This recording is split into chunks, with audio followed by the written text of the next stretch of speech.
Hi everyone and welcome to the 4.03 quiz for Unit History for U.S. History Part B. Click on the Unit 4 tab on your navigation bar and it will extend down into the unit items and you will be able to see your 4.03 quiz. Go ahead and click to begin your quiz.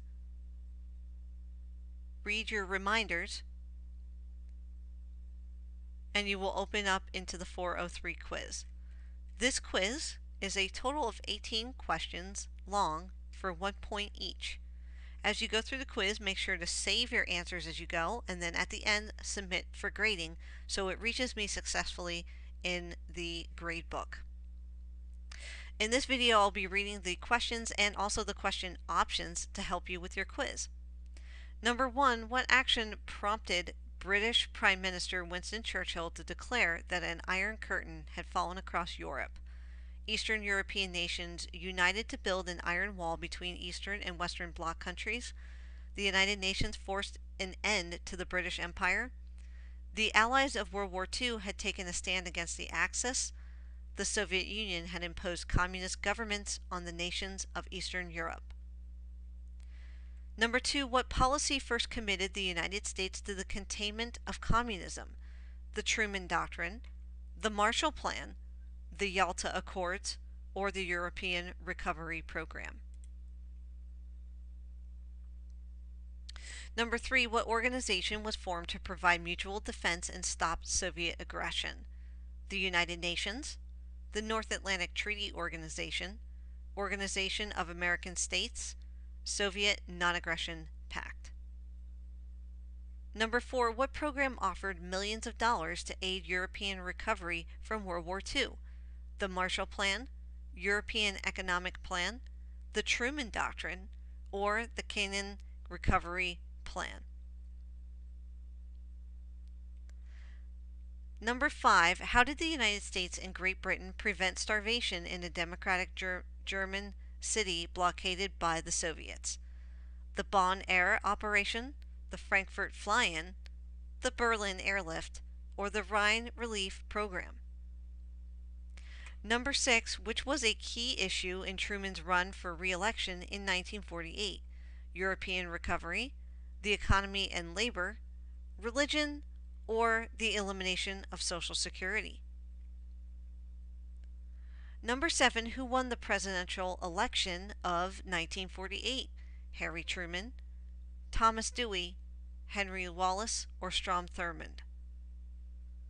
Number 8, how did the United States respond to Communist Mao Zedong's assumption of power in China? With military force, by withdrawing U.S. aid, with a blockade, or nothing specific? Number 9, what was the U.S. response to North Korea's invasion of South Korea? The United States dropped an atomic bomb on the Yalu region of North Korea. U.S. troops aided South Korea with support from the UN. The U.S. troops prepared for attack pending UN negotiations, or the United States did nothing specific. Number 10, who commanded the U.S. troops during the Korean War but was fired for insubordination? Dwight Eisenhower, Douglas MacArthur, Chester Nimitz, or Matthew Ridgway? Number 11, what was the outcome of the Korean War? North Korean victory, United States victory, South Korean victory, or a stalemate? Number 12, what was McCarthyism? A right-wing senator's unfounded hunt for communists, a new economic plan for European recovery, a commitment to end communism in China, or a general's unusual plan for retreat in Korea? Number 13, what was partly responsible for the trials of Alger Hiss and the Rosenbergs? Supreme Court decisions of the 1950s, a second Red Scare, Soviet infiltration in the United States, the World War II Nazi trials. Number 14, what accounted for Dwight Eisenhower's popular appeal and subsequent victory in the 1952 presidential election? As a Democrat following Roosevelt and Truman, Eisenhower had a natural following. People were reassured both by his charm and the leadership qualities he had shown in World War II. Since he was from Kansas, Eisenhower had a broad constituency across the country. People trusted the slogan that things are right with Dwight. Number 15, which was a great influence on Eisenhower's foreign policy. Secretary of State John Foster Dull's support of the threat of massive retaliation against Soviet attack. Vice President Richard Nixon's establishment of private arms funds from wealthy donors. FBI Director J. Edgar Hoover's belief in developing a strong federal intelligence agency. Or Chief Justice Earl Warren's urging that the federal courts prosecute spies and impose severe penalties. Number 16, why did the United States help overthrow governments in Guatemala and Iran?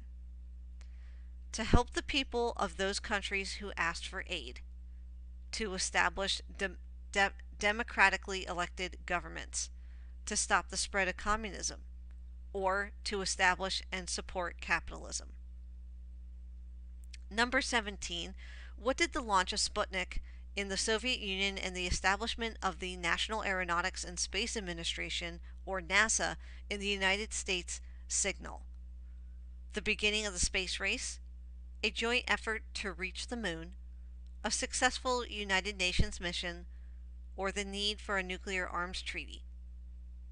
Number 18, what concern did President Eisenhower express in his farewell address?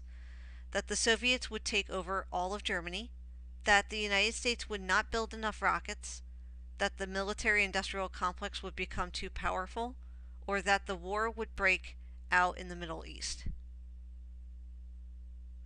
This is the end of your quiz for 4.03. Again, make sure that you save your answers, and then when you are done, click Submit for grading.